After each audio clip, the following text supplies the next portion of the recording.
Thank you. Thank you. No. On page 9, we have an additional retirement, Tina Meisenhelder, effective July 1st. That was not on the most recent agenda that was sent out.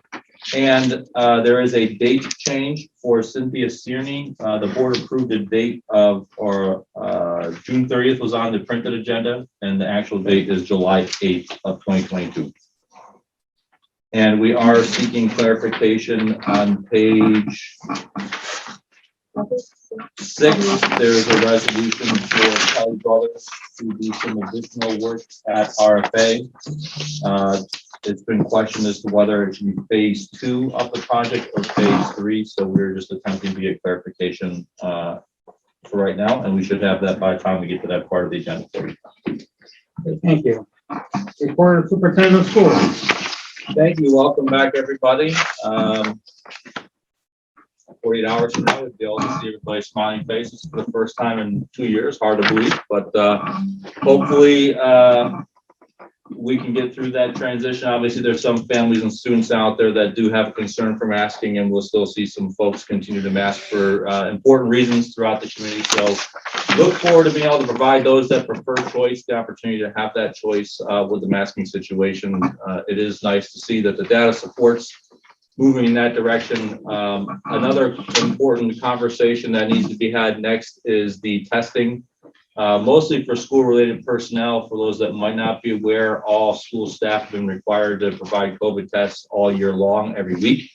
I believe that regulation expires tomorrow, but is getting very little publicity.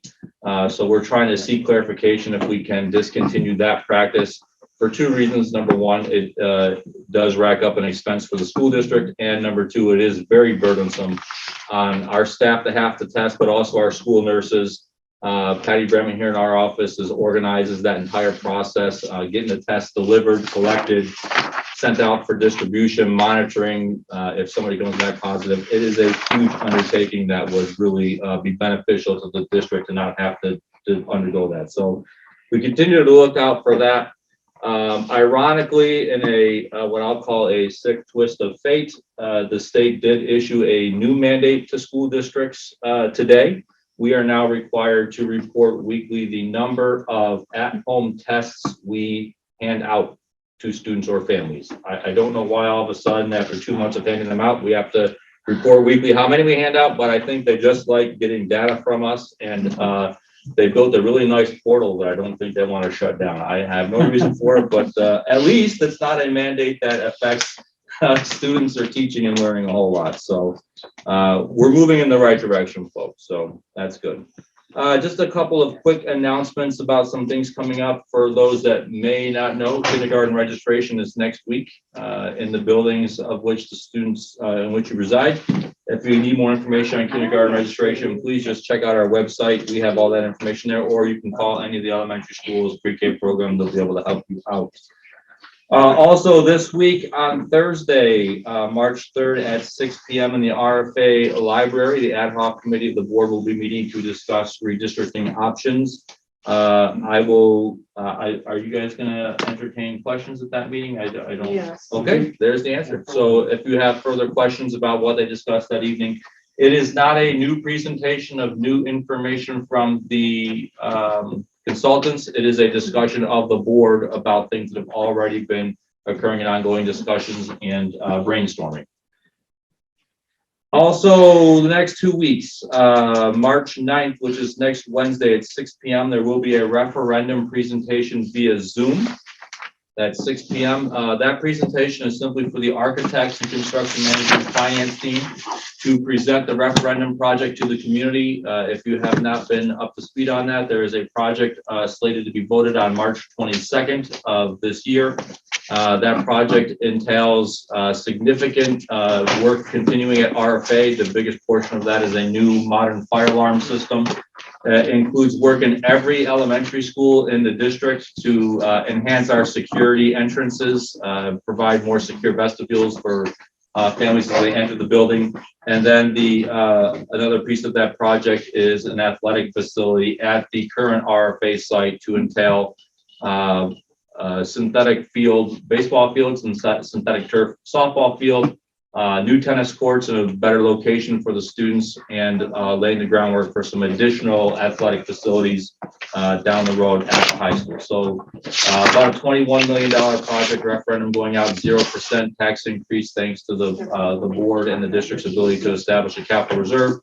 But that first initial meeting will be next Wednesday night via Zoom to provide the information to the community. The following week on Tuesday, the 15th, there will be an in-person question and answer session for anybody that might have further questions about that project.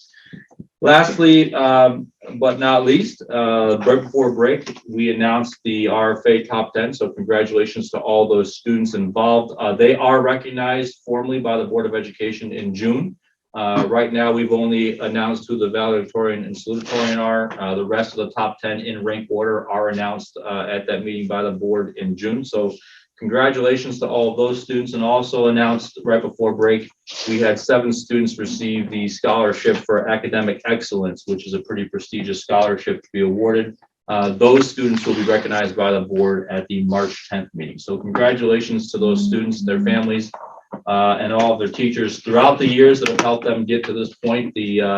From here to June is going to seem like a whirlwind for most of those kids. I kind of call it the victory tour. Before you know it, you're not going to know what to do with yourself because you won't be going to school at RFA. So cherish your last few months. Tell your classmates to cherish your last few months. They are special, and they'll be over before you know it. It might seem like graduation's a long way away as you sit here today, but I promise you, you'll be laughing and realize it's here before you know it. So congratulations to those students. And that's what we have for this evening. Turn it back over to you, sir. Thank you, Mr. Blake. Okay, our student board member report. Hello, everyone. I don't have a lot of information tonight because we just had break, but winter sports are coming to an end and spring sports tryouts start March 14th.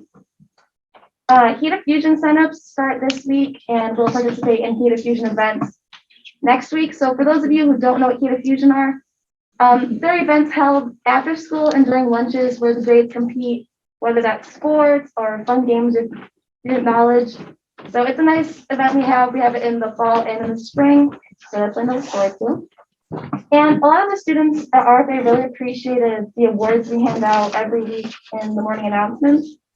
So we wanted to do our own version that students can nominate staff members at RFA. So I talked to Mr. LeBaron and we set up our staff member of the week. So students can nominate a staff member, whether it's a teacher or just someone in the building that they appreciate. So they can turn in names for that in the library. There's a box that says staff member of the week on it.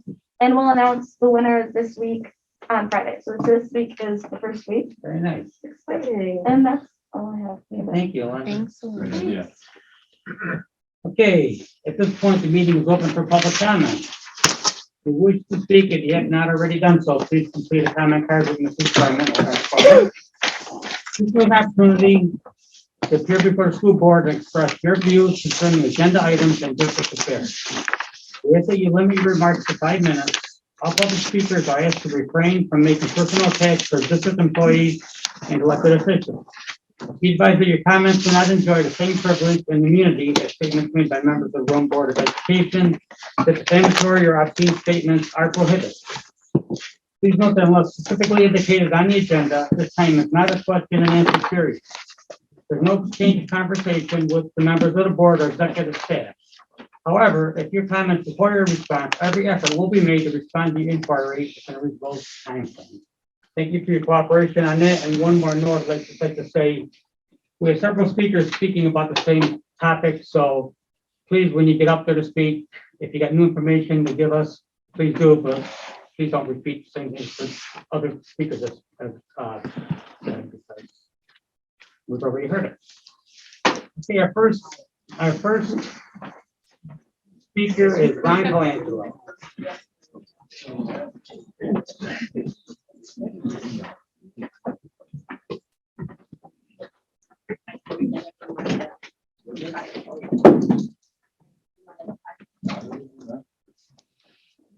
The book cover right in the middle.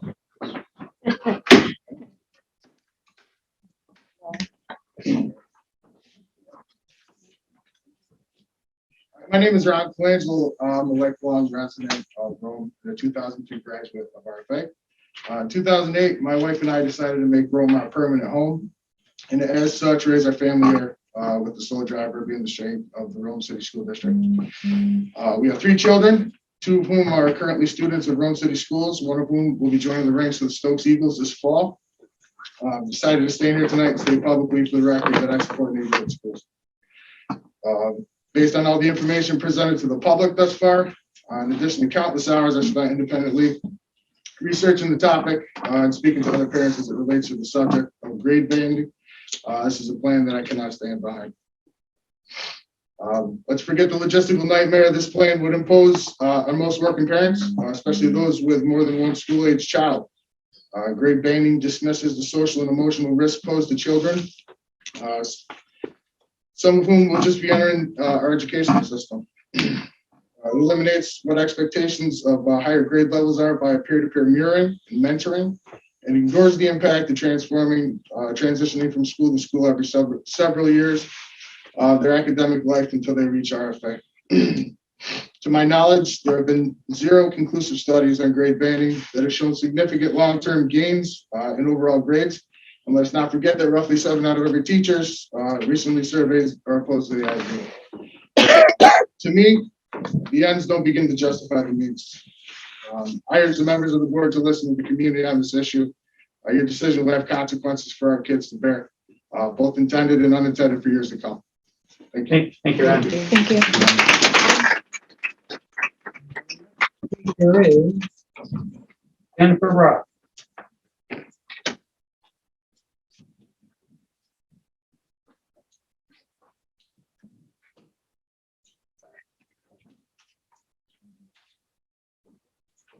Good evening. My name is Jennifer Roth. I am a mom of 3 children who are and will be attending Denti. My oldest is in 1st grade, and I have 2 others in pre-K who will be coming into Denti over the next 2 years.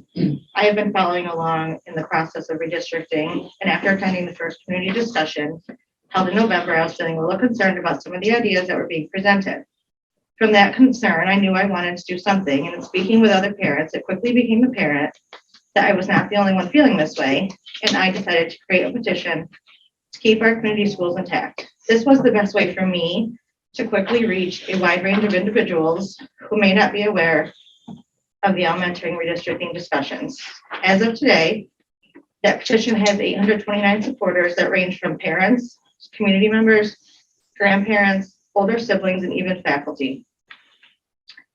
As it stands today, there has been no evidence brought forth to indicate that there is some academic benefit to grade banding. When I started doing some of my own research, I actually came across several published articles advocating for K through 6 and even K through 8 in some instances, and the positive effect it had on student outcomes.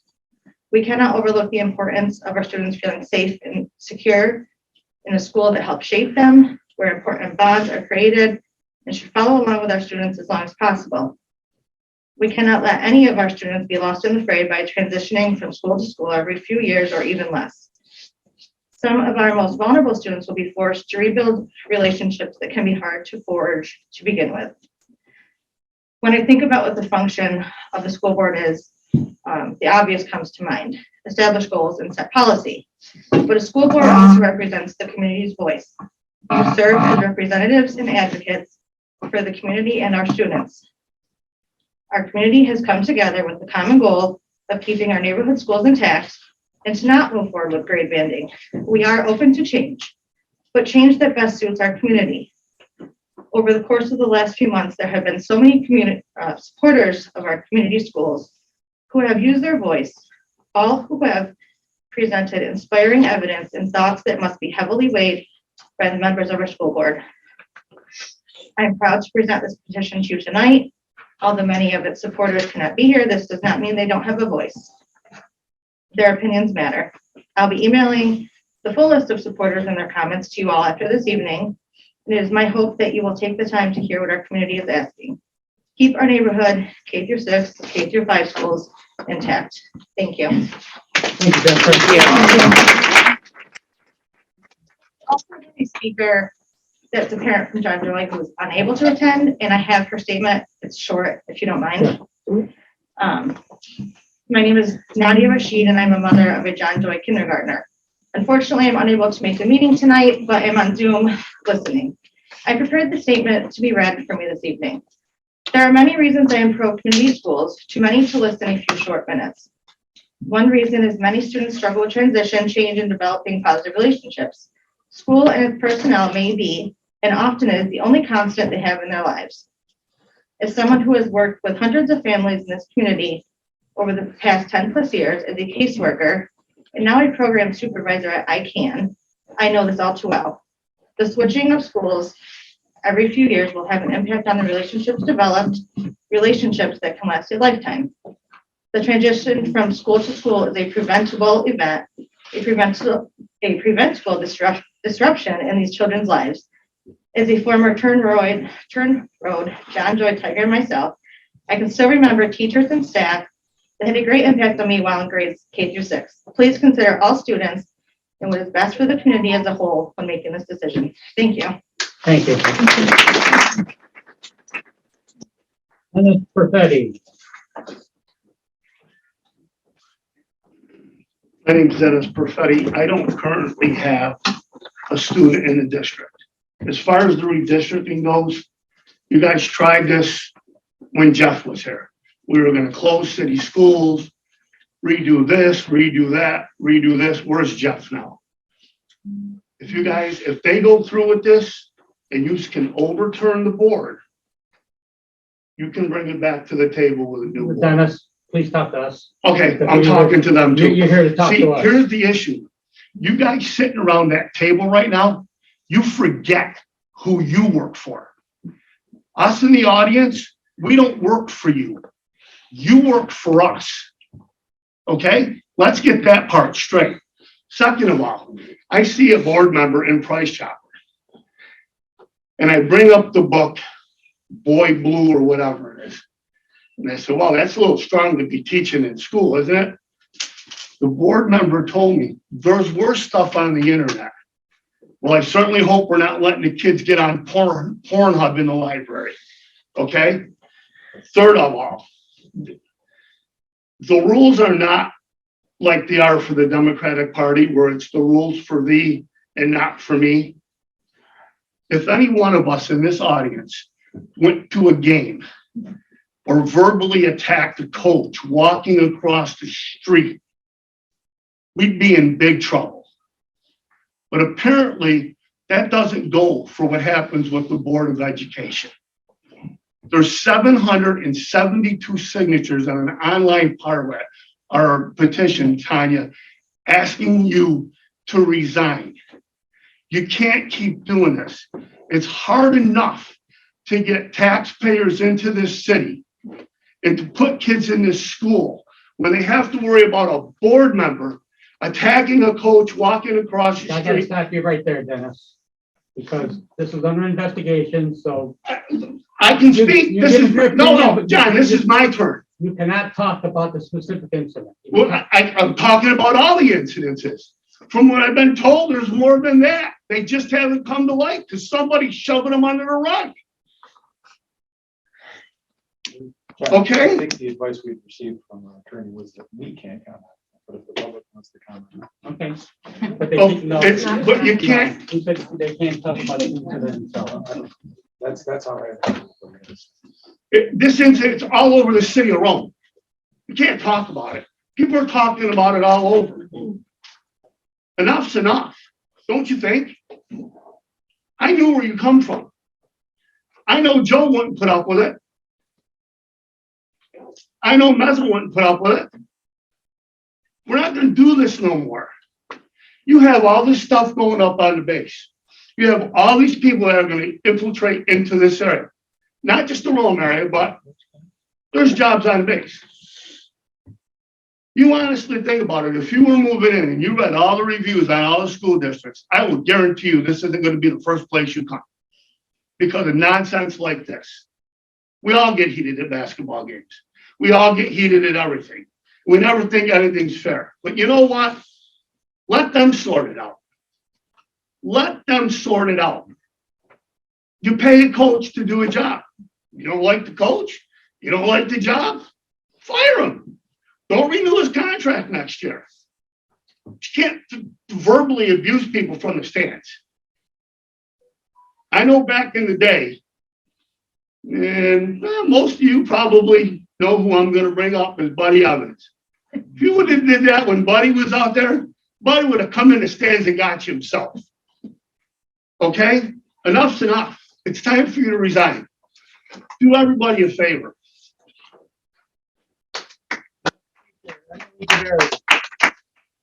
Well, on that note, these are some handouts. The first 12 pages are a list of signers.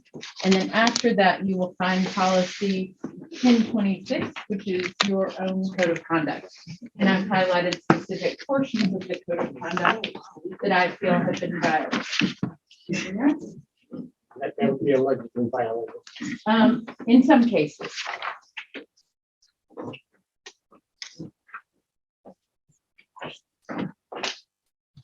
Good evening. Good to see everyone here. I'm usually one of the only people at school board meetings, so it's nice to see a crowd. My son's a third grader, and he played basketball for his school. He was really excited to play, went to practice twice a week. The night before basketball games, he'd make a list of all the things he needed to take. So he got up on Saturday morning and was ready to go. He was really excited to play his favorite sport for his favorite school. For those that don't know, Chet's league was abruptly canceled for inappropriate behavior of parents at basketball practice and games. So I had to tell my son that adults acted out, therefore there are consequences to their behavior, and he would no longer be able to play basketball. And that's understandably so. In the policy I just passed out to you around page, I think 2 or 3, it says the district has a long-standing set of expectations for conduct on school property and at school functions. These expectations are based on principles of civility, mutual respect, citizenship, character, tolerance, honesty, and integrity. So, while my son was punished for the actions of parents at his basketball games, on the school board, we have a school board member who verbally assaulted a coach at a high school banquet to the point of having to issue an apology. We have a school board member, excuse me, who said stay-at-home mothers should not complain about their children not being in school when schools were closed for COVID. We have a school board member who's being investigated for calling a 15-year-old boy the name of a genital at a high school basketball game witnessed by hundreds of people. Many of those people signed this petition. So who else signed the petition? There are 750 people. 400 are parents within the district. Over 50 are employees of the district. And there are some out-of-district parents, excuse me, who signed because their children play high school basketball and they've seen the behavior in the past. We also have RFA students who signed who witnessed the bullying. The things people shared with me that signed this petition were really heartfelt experiences where they had either witnessed bullying from this person or been a victim of it. I'm happy to share those names and remarks with the firm investigating the incident. I had many people reach out to me with specifics of bullying by this person. Some are fearful of speaking up because they work for the district. But this public support is helping them courage to come forward and no longer fear this person and her behavior. This petition is the community saying enough. We will no longer stand for it. It violates the board's own code of conduct, and the 750 people who have signed this petition all agree this behavior has no place on the board. We will continue to speak out. We will not be bullied, and we will not be called bullies for standing up for teachers, coaches, district employees, parents, and most importantly, students. We hope the school board will take a look at this consistent pattern of behavior and stand up for coaches, mothers, teachers, district employees, parents, and students. In the code of conduct, you'll also know it says, listen and react to the views of your community. You have 750 members of this community telling you this behavior is wrong. Please listen. Thank you. Thank you, Emily. Speaker is Kathy Kabuki.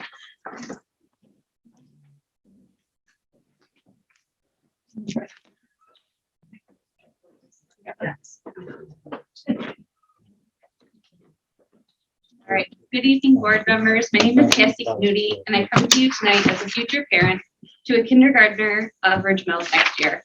I'm also a lean consultant or process engineer of almost 10 years, and I'm from community schools. As a consultant and taxpayer, what is most concerning to me is the lack of the talk of voting on two options that have yet been vetted enough to establish if either are viable, and also the budget and tax implications for each plan. Without establishing the cost of new buildings, renovations, and transportation, how could a vote even be possible? But this is what we're hearing, is that the vote is coming soon. What due diligence is being done if an architect or contractor has not validated any of these options against what the state and FEMA funding we plan to receive are? At a cursory glance as a consultant, community schools not only offer a better experience and stability for our children, they provide less waste to our district. The most obvious is transportation waste. Community schools afford families options for walkers, reduced bus times, and overall reduction of transportation costs to our budget. I think we all agree that we do not want our children on buses for any longer than they need to be. It would be wasteful and wishful thinking for them to spend 45 minutes on a bus and then expect them to have educational gains and be ready to sit and learn without disruptions. Community schools offer one place for our children to build trusted relationships, not only with educators, but also with the community of their peers. I want to take a second and read from the New York State School Board Association website and code of conduct, because I, as a consultant, hold a similar responsibility. It states respect for stakeholders. Each school board member should make decisions based on what he or she believes to be in the best interest of community of stakeholders. This includes, but is not limited to, students, employees, teachers, administrators, parents, guardians, taxpayers, employers, educational partners, and the community at large. School board members have a duty to be open to feedback and information received from all stakeholders. As a community and parents representing students, we have provided attendance to these meetings. We have sent the emails, and as you have heard and will continue to hear, we have signatures as well as the surveys from our educators. We want to remain a community school district. It offers stability. They offer local communities that provide comfort to our children during the first years of school. We do not want to subject them to more change for another option that adds more transition and that does not provide any additional educational benefits, as the consultant said last week.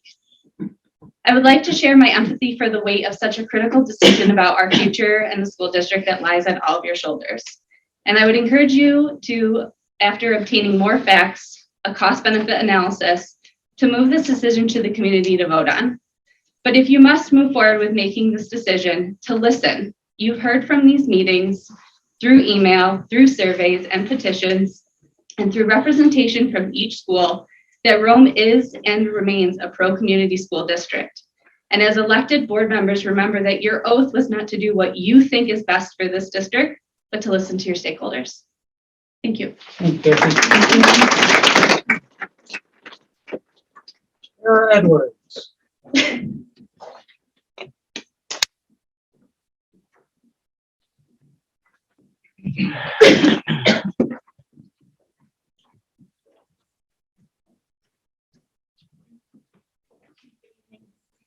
My name is Sarah Edwards, Ridge Mills parent of two, and I'm reading on behalf of Gansevoort parent Heather Langone, who was unable to attend tonight. The following are her thoughts. Good evening. My name is Heather Langone, and I'm the parent of two children in the district. My oldest is a freshman attending the P-Tech program at OHM BOCES, and my youngest son currently attends Gansevoort Elementary. I am the president of the Gansevoort PTG and have been for the last 6 years. I represent many parents at Gansevoort that are pro-community schools. As a PTG member and parent, community schools provide a sense of family. We encourage all events to be family-oriented and execute them in a manner where both parents and siblings participate alongside one another. It provides a feeling of security for the students. Building relationships is the primary goal for the PTJ, both amongst the families themselves and by furthering teacher-family relationships. By keeping community schools, you are allowing the school family to remain intact, which we feel is very important. I urge each of you to consider how we feel as elementary school parents before making a change. Thank you, Heather Langone. Last name, Langone. thank you. John Manzolino.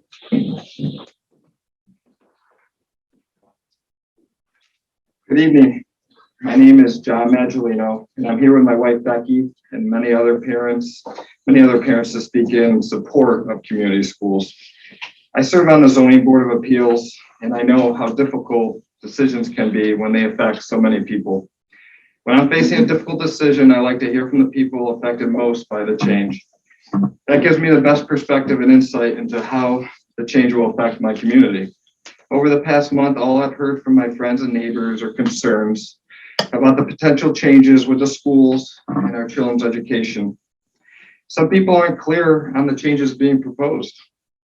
Some people are outraged, but mostly people are confused and concerned about their children. How will a change like grade banding affect my child's education? Will adding another transition or potentially two transitions be detrimental to my child's development? How long will it take my child to become acclimated to a new school, new teachers, new administrators, and new surroundings? I met with some other parents, other concerned parents last week, and I listened to their concerns. There was some overlap, but each family had their own concerns based on their own family dynamic. A family with 5 children was trying to figure out the logistics to pick up their kids from 3 or 4 different schools. A woman with a mental health background was concerned about the welfare of the children who may need special attention from the teacher support staff. But once that child switches schools, all that personal family knowledge is lost. A father was concerned that his daughter that was not quite as outgoing as his son and might not fare well with the extra transition between new schools. A businesswoman questioned whether the extra busing and logistics made fiscal sense. I know this is a very challenging decision for the board, but you aren't alone. We are here to help you. Let us help you. There are a lot of intelligent people in the community with a lot of great ideas. My wife and I are not originally from Rome, but we work in Rome and we've made Rome our home. We are the transplant that the mayor and businesses want to move to Rome. We love Rome and our neighborhood. Part of the reason we decided to live in Rome was with an understanding that our kids would be at the same school K through 5, providing that stability, which is so important in a child's life. We have a 3-year-old son and a 1-year-old daughter that will be the ones mostly affected by this change. If you want to know how we feel about grade banding, just ask us. We are against it. We want community schools. We want our kids to go to school with their neighbors. We want their school to be close, and we want them to feel safe and comfortable in a familiar space to maximize their learning potential. We are not against change, but change without a high probability of results is a huge gamble, which will only set ourselves up for failure and frustration. Tonight, you heard from parents from every part of the city speaking on behalf of every elementary school in Rome. So we tried to get a collection of everybody, so you weren't just hearing from one school. This is not just a South Rome, East Rome, North Rome, or West Rome issue. This is all of Rome. No one is being left out. As a board, I advise you to listen to the parents and children who are being affected most by these proposed changes. We have come together tonight as a community to tell you that we support community schools and we want it to stay that way. Thank you very much. Thanks, John.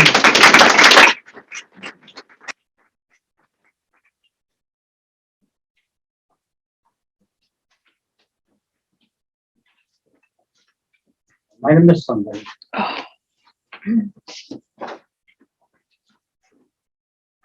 Oh, I did. Gary Campbell. My apologies. My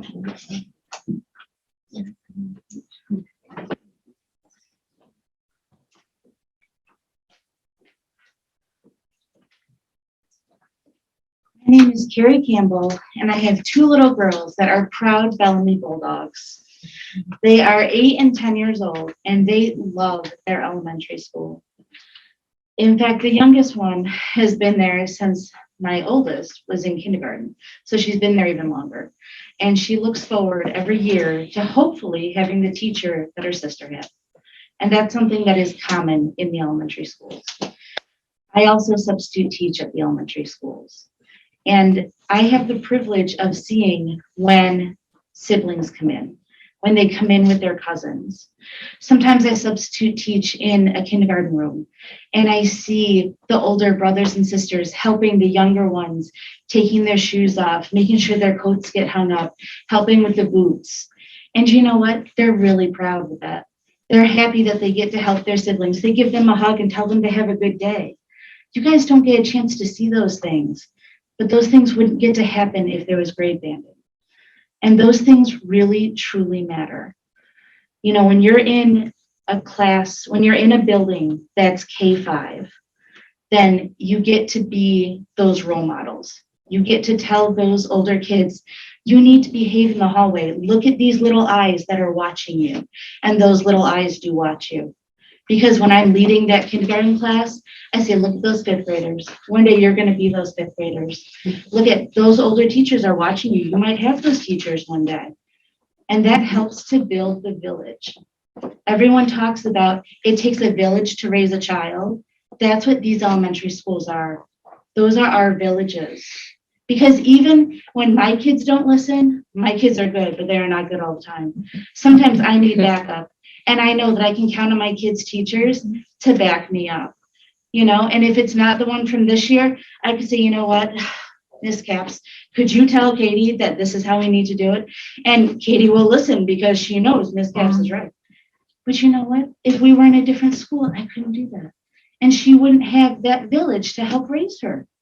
As you get older, I know that you don't have that as much, but these formative years are so important.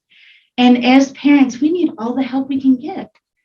These past 2 years have been upheaval for absolutely everyone. Absolutely everyone. But the kids have loved their elementary schools. They were so upset when they couldn't be there, and they were so happy to go back. They build these foundations in elementary schools, in K-5 especially. This is where they get it. You can ask most likely anyone in RFA, who was your kindergarten teacher? Who was your first or second grade? That's why you guys have the senior walkthroughs. They go back and they see them, and they're so proud to walk through those elementary schools. I know a lot of that is emotion-based, is what some people will say. So here's some things that are also curriculum-based. Some things that have been said about grade banding is that you could do more play-based curriculum for the younger grades, but that's being done right now in elementary school, in Bellamy. I've seen it myself. We've just had Penguin Day for second grade, for the entire second grade.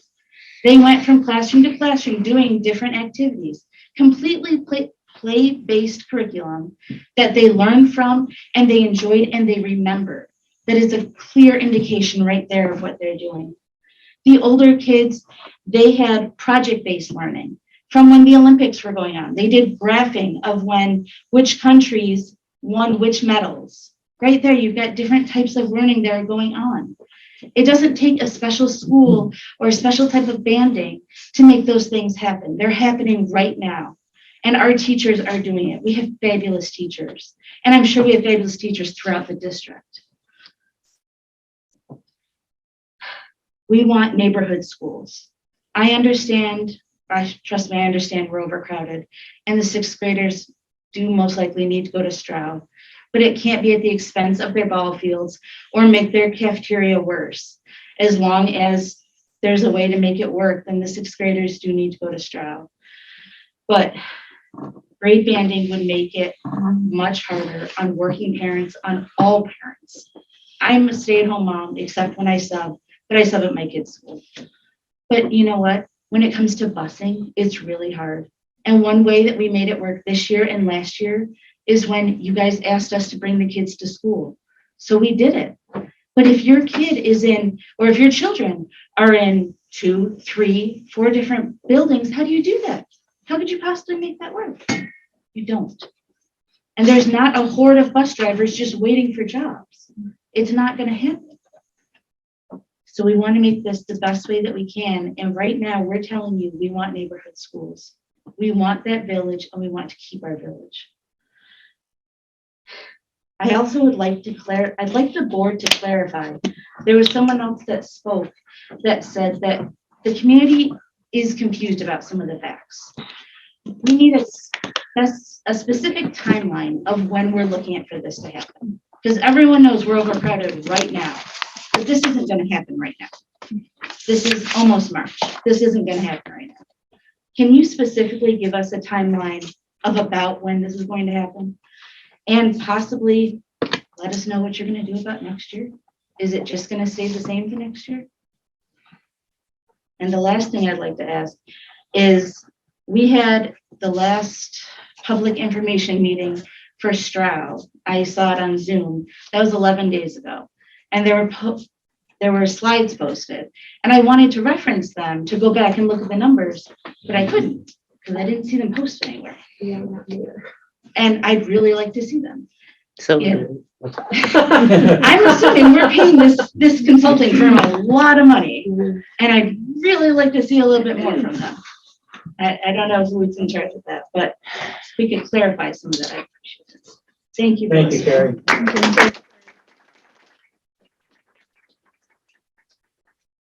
Mr. Ruiz. Wait a minute. Sarita. Yeah, Sarita, we might I have had somebody. got, I got too many cards here, I'm sorry. Give you a chance. Stephanie Kingsley.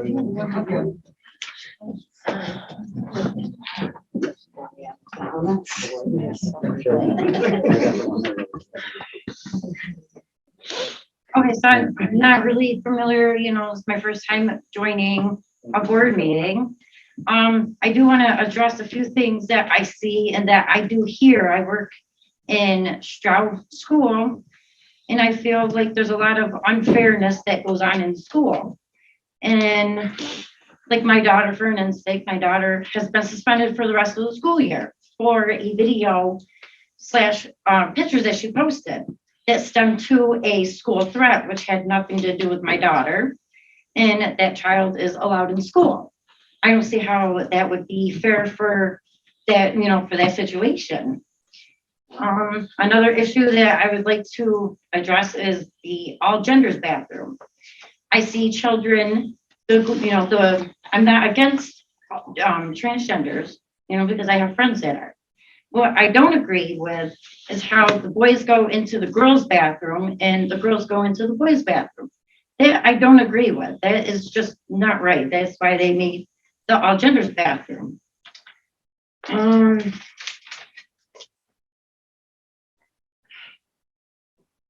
Well, I think that's, I feel like, my daughter is supposed to be no child left behind, and my child is being left behind.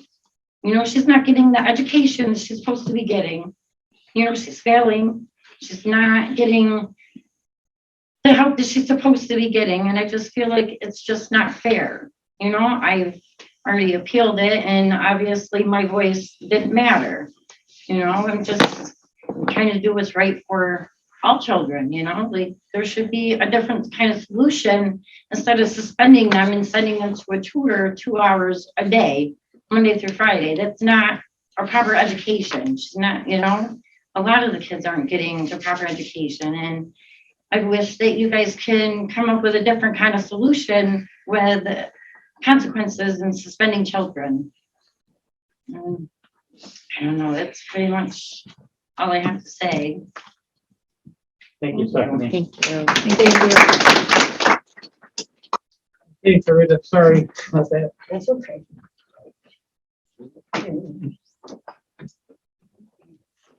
Hello. Good evening, everyone. First of all, I'd like to thank all the community members that came out tonight. It's seriously a big deal to see all of you guys here. We don't see this many people here. So hopefully everybody can continue to come, even if you don't speak, even just a warm body in the room, it makes a big difference. Big time. So many of us are here tonight to call for the resignation of the VP of our school board. I agree. So first, I would like to address a few things concerning this investigation. My first question is, who's paying for this? And are the lawyers who are doing this investigation qualified to make such a judgment? I know they're probably very smart, but are they qualified to make this judgment? In my opinion, stepping down would save us a lot of time and money. The call for applicants to submit resumes so that the board can decide who they want in the vacant board seat scares me. And this is no offense to you. I appreciate you putting forth. I really appreciate it. And thank you for stepping up. This has literally nothing to do with you You're personally. It's the fact that it was not done democratically. And it probably, in my opinion, it should have been up to the people to make a vote on. The unstable board has made uneducated decisions about the services offered to our district affecting teachers and children, has a track record of intransparency, and not the best judgment of character. I believe a true democratic vote, not a dictatorship of 10 people, should decide who fills that seat and the seats that will soon become available, but not soon enough. To push for the current vacant seat to be filled quickly due to votes needed on action seems irresponsible. To be honest, I wouldn't want the current board voting on anything at this time. At the last meeting, the president took the time and the advantage of his position of power to berate, insult, and quite frankly, bully a community speaker at a previous meeting.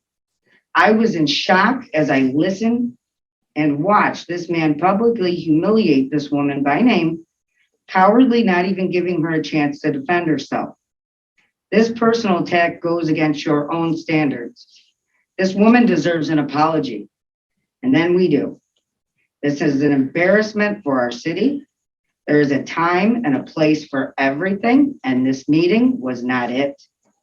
And in complete honesty, I have no clue what issue this woman was addressing that you did not agree with, though it doesn't matter to me, because the way you conducted your response was not appropriate, whether you two disagreed or not. It shouldn't have been addressed either at that moment, it should have been addressed either at that moment, not during the back and forth, but the time that you have after to speak, or if it included sensitive information about a student, which I believe it did, then in the case, it should have been handled in confidence, including your personal response to this woman. I would like to take a brief moment to recognize Mr. Malachi for actually speaking up and swiftly to point out the deficiencies and the fact that the statements of the president were his and his alone, not the entire board. At every meeting, this board insists that they will contact community members addressing their concerns on their own time. I have never once received any form of communication regarding my concerns, and I have spoke out several times, and I'm probably one of these easiest people to find in this room. All you gotta do is Google me, pop right up. Okay, this woman received the same treatment before you attempted to make a fool out of her. Shame on you. This behavior has no place in a professional setting, especially in your position of power, which you took full advantage of. I would like to call for the president's resignation as well. We deserve respect. The board often says that nobody speaks out until the last minute. Well, here we are, and I believe we're right on time. Or maybe, just maybe, community members are reluctant to speak out since they fear that they will receive the treatment that was given to this woman a few weeks ago. And I would encourage all of you who may not know what I'm talking about, because a lot of us, sometimes we don't get the link until the last minute. If you go to the meeting, the last meeting that we had and what took place here was scary. And a woman was belittled, berated, and bullied. And this is why people don't come here to speak up. And to not even give that person a chance to defend themselves is completely unprofessional, and it was uncalled for. Thank you, Sarita. Speak. Okay. Hi, sorry, Nicole Hinman. I'm here just to educate myself on the issues that are going on in the district. I've gotten a lot of calls and emails, and I figured it was time for me to come and educate myself and learn what's going on. I would like to know if there are answers to the question that the woman from Denty spoke about. What is the timeline here on the, You'll probably have a better idea on Thursday when we have our ad hoc committee meeting. okay, and will any of those timelines and dates be posted on the district website afterwards? I don't know that we're gonna be coming to any final conclusions to Yeah, the we won't. meeting. Once we do, I imagine. Yeah, wouldn't have, we'll have general dates, but we won't have a specific date on. So at this time, there is no scheduled vote date that the community needs to be concerned about, We correct? haven't come to a final decision yet. We are still weighing all of the community feedback, everything. As Carrie, I think, mentioned, we're still waiting for a copy of the last presentation. So there is still information that we're reviewing. Right, my So- question was, is there a date scheduled yet for a vote that the No. community needs to be aware of? No. No, okay, just Because wanna we make haven't sure. even settled on a A plan, yeah. final plan to present. let Perfect. alone- Okay, Yeah. thank you. Mr. Nash, I wasn't going to speak, but can I say something? Just, Sure, Jackie. Okay. Go for it. I'm Jacqueline Nelson and I'm the president of the Rome branch of the NAACP. And I just want to point out to you, Mr. Nash, I don't know, it was a few weeks ago, you and I had a conversation about some of the shenanigans that have been going on. And you said to me, well, the community will decide, the community will have the say. Here's the community. The community came tonight. So I really, really think all of you need to take this a little more seriously. The allegations against Ms. Davis, your comments about the teacher, the grade banding. I said 2 meetings ago that you got to consider the children that don't have the means, the parents that work, the parents that have, 3 or 4 kids. Everything needs to be put into consider before you start making decisions that are going to affect these young lives. So I really, really hope that you're taking this seriously We tonight. certainly are, and it's something people. We're surprised and happy. Anybody else like to speak? Okay, thank you all. We'll take a brief 1-minute recess in case anybody wants to get before we get into our regular agenda.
The meeting. Consent agenda. Resolution to accept the consent agenda. Upon recommendation of superintendent of schools, the consent agenda be accepted by the Board of Education. I, Mr. Wilson. Thank you. Pages 2 to 5, Mr. Marty, second. All in favor, say aye. Aye. Opposed, carried. Page 6. Finance, action item number 1, resolution to accept proposal. Whereas, based on the recommendations of the district architect, Cavallo Associates, the Board of Education of the Rome City School District, the Board of Education has determined that it is in the best interest of the Rome City School District, to accept a proposal from Kelly Brothers dated November 5th, 2021, revised February 18th, 2022, project number 6-2143604-2. Known as the proposal, provides the goods and services described therein in connection with the 2019 capital improvement project, phase 2. The project. And whereas the total amount of the cost of the proposal is $931,556.84. Whereas proposal has been submitted upon the authority of the Kelly Brothers, Jefferson County, under contract under bid number 2019B-5, doors and frames as an exception to competitive bidding contained in New York State General Municipal Law, section 103-16, and in compliance with the board's procurement policies number 4500 and number 4502. Whereas the Board of Education hereby accepts the recommendation of the district architect and hereby accepts the proposal shared with the board. Now therefore be it resolved as follows. 1, the Board of Education accepts the recommendation of the district architect, hereby accepts the proposal and authorizes the president of the board, superintendent of schools, or their designee to enter into one or more contracts or issue purchase orders on behalf of the Board of Education and take all actions necessary or convenient to proceed under the contract or purchase orders in connection with the proposal and the project. On Board of Education approval of this resolution shall take effect immediately. I move the resolution. Second. Second by Mr. Malachi. Any discussion? I'm sorry, I just want to be clear one more time on this. Can I borrow this for a second? So is the amount that we're expending here, there was a projected balance after, so in a committed contract total from our last finance meeting. Is this left after this expenditure or? Yes, the projected balance that you have from CNS is inclusive of this already being spent. Okay, that helps. So it's not that number minus this number. Okay, And thank you for not saying numbers. I got that. I remember that conversation.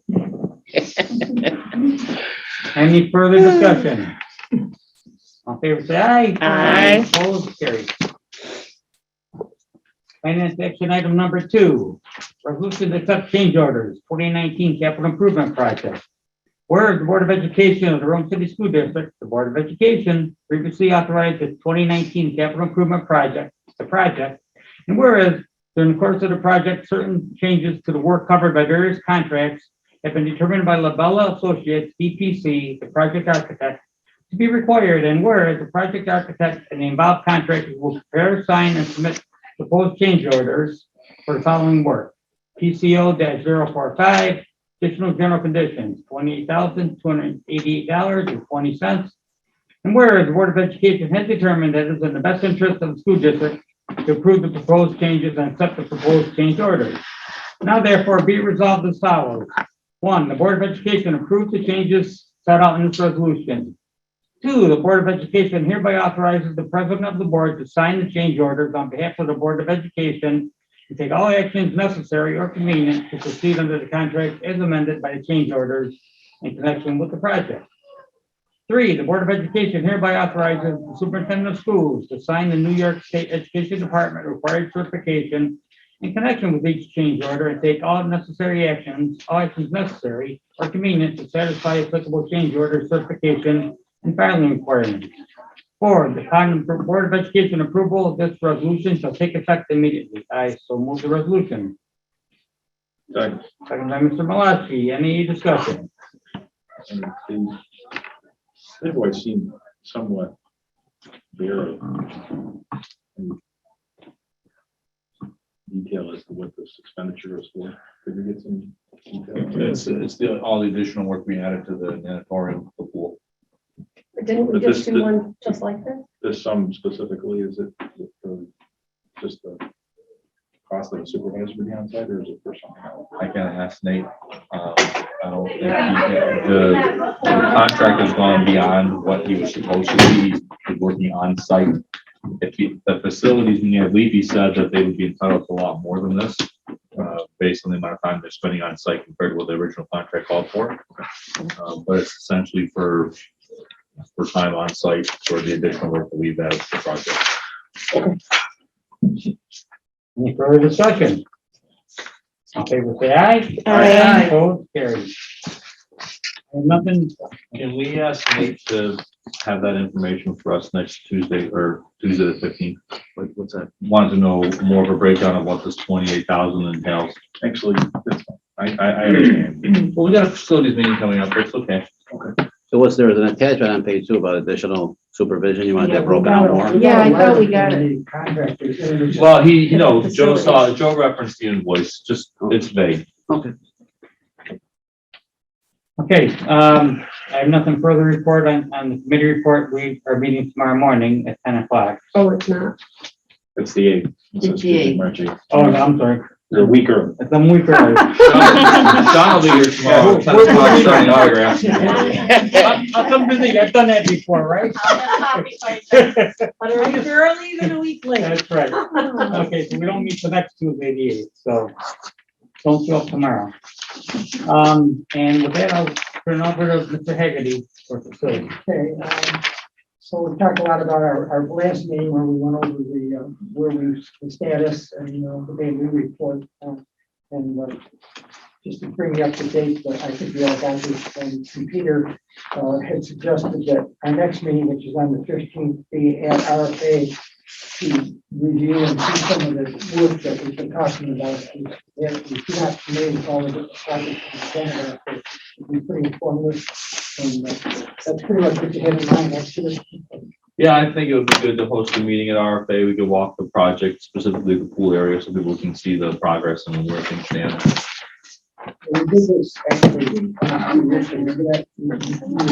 Yeah, so not the weather, right? Of course, they've accomplished a lot more, but we'll be able to see it too. And have a better feel for the scope of work, which has been extensive at RFA, and as well as pointing out the things that are yet to be done. That's the remaining report. With our plan, these facilities. Thank you, Mr. Hagerty. So I just got confused. So during your report, Peter, you had said the in-person thing for the referendum was going to be the Wednesday, the 15th. Yeah, I was looking at my calendar and I was. Tuesday. So that, It's following facilities. Okay, Facilities that's at 4:30, capital project meeting at Are 6 they p.m. both there? Yes. Both at RFA. the reason I asked is I clicked on Wednesday and I checked my. I'm sorry. Wednesday the 9th, Fifteenth, so. Tuesday the 15th. Right, Oh, Monday the okay. 7th is on programs, Tuesday the 8th is audit, finance people, and then the 15th. Okay, so that's all there is on that week. On the So is it 15th. the same meeting, the Zoom on the Facilities 9th and- and the 15th? No, Is he gonna No. do it twice? no. No. The Zoom meeting is simply for sharing of information. Here's Okay. what the project entails. Here's the scope of work. Here's the cost associated. The 15th is a refresh of that, but question and answer for community members to be able to, Okay, and that's at 6, right? yep, both Okay. will be at 6 o'clock. Eddie, just a quick note, as I'm looking at this, I have little orange marks all over my Google Calendar. There is not one on the 3rd for the ad hoc. We'll check it. Thank you. Thank you. So we're meeting at RFA in the library to Library. start? Yes. Yes, okay. And this Thursday's also our library. That's why I'm just double checking. On Thursday night? Yes, there'll be a YouTube link stuff. Like the last one. Yes. 6 o'clock. I have court at 3 if you want to come. Sure. Tom. Good time. Okay, you all set on that then? What were you saying about the third? You're still doing the third, right? Yeah, but when I just went to double check those other times, it's not coming up on my Google Calendar. Oh, okay. I need to- Okay. Dr. Fontana, It's like a one. A little confused, but I had written down the referendum presentation, the Zoom meeting was going to be on Wednesday, the 9th. Yes. Okay, all right. At 6. Dr. Fontana, educational programs. Okay, I just wanted to bring up, because I think since our last meeting, just for the public record, that we did get, our graduation rates came out in the OD. So I just wanted to bring up so the public knows that we will be discussing, you know, some ideas, suggestions, what we can do just to address the graduation rate so that the public knows, you know, we're not ignoring it, so. And then our next meeting is March 7th. We're good. Thank you, Dr. Fontana. People operations, Mr. Malachi. Action item 1, resolution to appoint instructional personnel probationary resolved that upon the recommendation of the superintendent of the schools, the Board of Education hereby appoints the following instructional personnel probationary as listed at action item 1, page 8 of the agenda, regular agenda. I move the resolution. Second. Seconded by Ms. Rabbit. Any discussion? All in favor, say aye. Aye. Opposed, carried. Action item 2, resolution to appoint non-instructional personnel probationary. Resolved that upon the recommendation of the superintendent of schools, the Board of Education hereby appoints the following non-instructional personnel probationary as listed at action item 2, page 8 of the agenda. I move the resolution. Second. Seconded by Ms. Rabbit. Any discussion? Say aye. Aye. Opposed, carried. Item 3, resolution to accept retirement. Resolved that upon the recommendation of the superintendent of schools, the Board of Education hereby accepts with regret the retirement of the following individuals as listed at action item 3, page 9 of the resolution. I'm sorry, 9 of the agenda. I move the resolution. Second. Seconded by Mrs. Herbowing. Any discussion? All in favor, say aye. Aye. Opposed, carried. Thank you all for your service. Action item 4, resolution to transfer staff. Resolved that upon the recommendation of the superintendent of schools, the Board of Education hereby approves the following transfer of staff. Tracy Went, teacher 8 from Richmond to Dundee, effective date March 1, 2022, and Brianna Plumley, school psychologist from Bellamy and ECP to Bellamy, effective date 2/28/2022. And move the resolution. Second. Seconded by Ms. Reddick. Any discussion? All in favor, say aye. Aye. Opposed, carried. Action item 5, resolution to create positions. Resolved that upon the recommendation of the superintendent of schools, the Board of Education hereby creates the following position, grounds maintenance worker. I move the resolution. Second. Seconded by Mrs. Herbowing. Any discussion? All in favor, say aye. Aye. Opposed, carried. Action item 6, resolution to abolish position. Resolved that upon the recommendation of the superintendent of schools, the Board of Education hereby abolishes the following position, motor vehicle operator. I move the resolution. Seconded by Mrs. Herbowing. Any discussion? All in favor, say aye. Aye. Opposed, carried. Action item 7, resolution to increase hours. Resolved upon the recommendation of the superintendent of schools, the Board of Education hereby increases the hours of the following position, district clerk, from 40% to 60%. I move the resolution. Second. Seconded by Ms. Reddick. Any discussion? All in favor, say aye. Aye. Opposed, carried. Okay, we did not have a meeting between this meeting and the last, so there was not much to report there. We will be having one Tuesday, March 8th at 4:30 p.m. That's Tuesday, March 8th, John.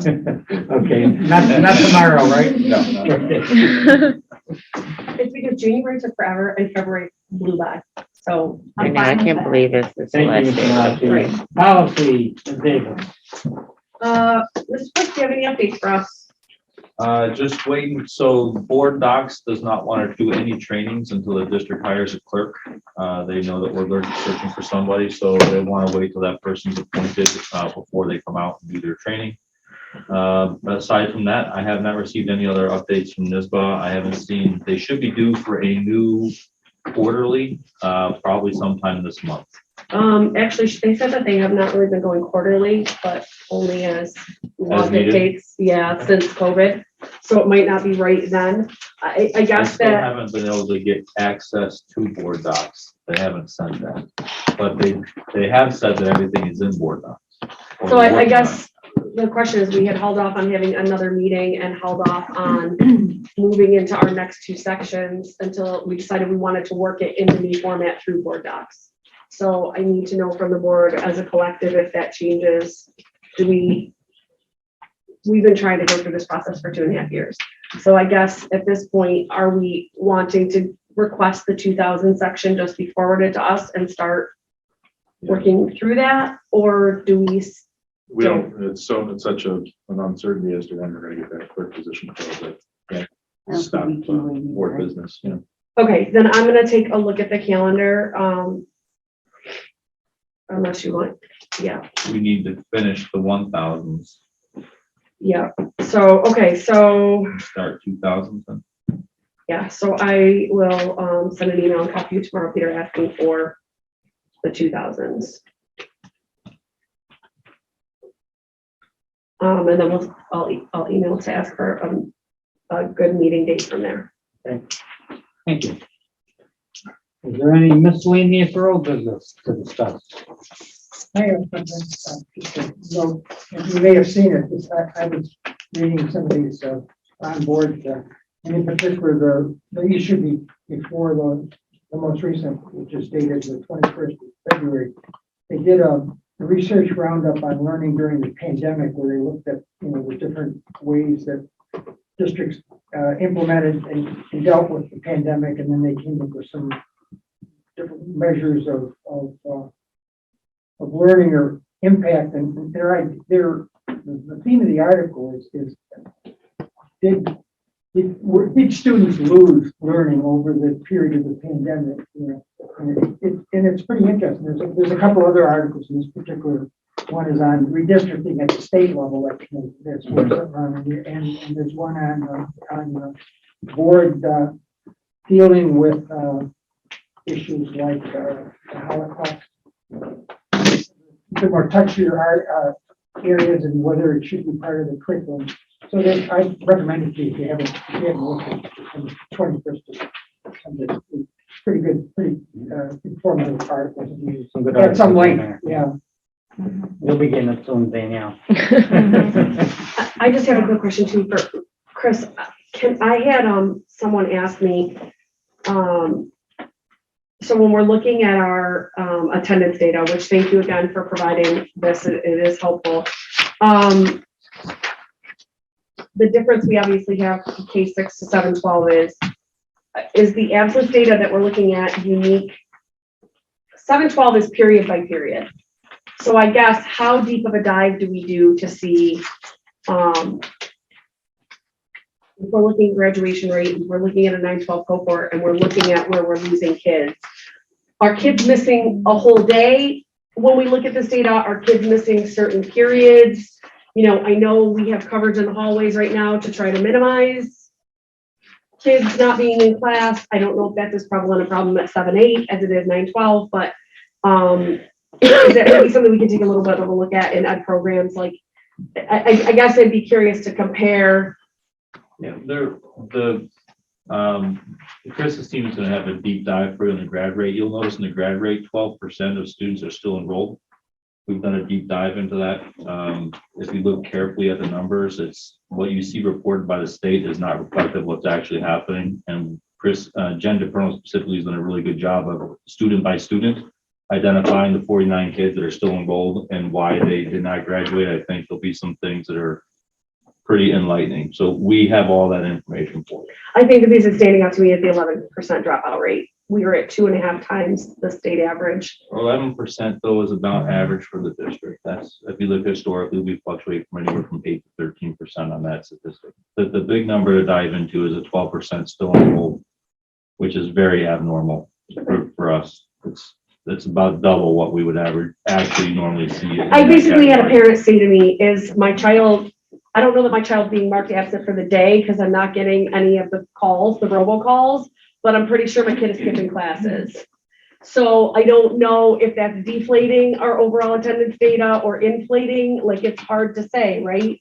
So how is our attendance data skewed if kids are only skipping math and science because those are their hard subjects? And then is that in turn translating to the lack of a success rate in those subjects? Like when you're looking at graduation rate, I mean, obviously we know when we look at our credit recovery, we have a lot of kids who fail just because they don't get through PE. But is there a correlation between the data that we get about, the kids that are entering into credit recovery or struggling with classes? And is that tied to they're just not showing up for class, or is that tied to a true lack of grasping the material? because you've done such a good job of, Usually both. right. Is it one, is it the other, is it both? And that's challenging. It's usually both. Right? Because one of the complaints we heard about, again, and we've shared this with you, right, Dr. Fontana and I both have is, the concern is if a kid's just not gonna show up in class but wants to do online credit recovery, is that really, are we rewarding them for just not showing up? Well, it's no reward, it's tough. And they can't do that if they haven't failed the class. Yeah. You can't credit recover unless you've already sat through the entire class with CCAR. I thought Apex was during, Wait, they have to. and Adventum was only after. You have to actually sit through the course. You can, Apex, you can recover credits as you go through. So if you missed the first unit, if you failed the first unit and you qualify for recovery of the first unit, you can recover the unit while you're still in the grade level. So you don't have to wait till the end and get caught up, but you can't pre-load things. I mean, you can't do work that's new until you've sat through it and not been So successful. you can't just opt out of it, sit in class. I feel like then sometimes these kids are getting into it incorrectly. So I don't know. I just, it was just a question that came to me that kind of, it begged the question of, clearly that's different for 7 through 12, right? Attendance for a K through 6 child is they were marked absent for the day. An absence for a K-12 child is, or a 7-12 child is, they could have just been skipping periods or missing periods for other reasons versus a full day absence. So. Okay. But thank you for this data and putting this together for us every month. No, we covered it and had time to spare. Any other Motion adjourned. motion approved by Mr. Malachi, second by Mrs. Bowie. All in favor? Aye. Opposed? We are adjourned. Take care.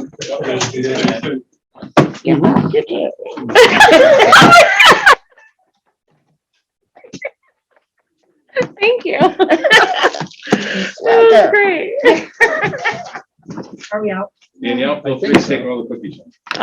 No, I'm good, Joe. Went back to my fasting. I gotta be good. One on Wednesday from. Thank you.